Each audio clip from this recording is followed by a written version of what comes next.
নিজের মতামত প্রকাশ করা সাগর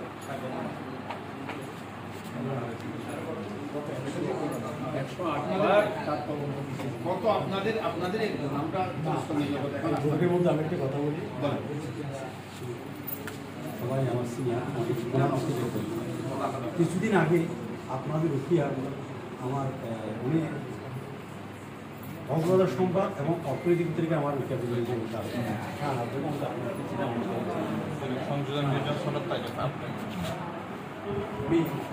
আমি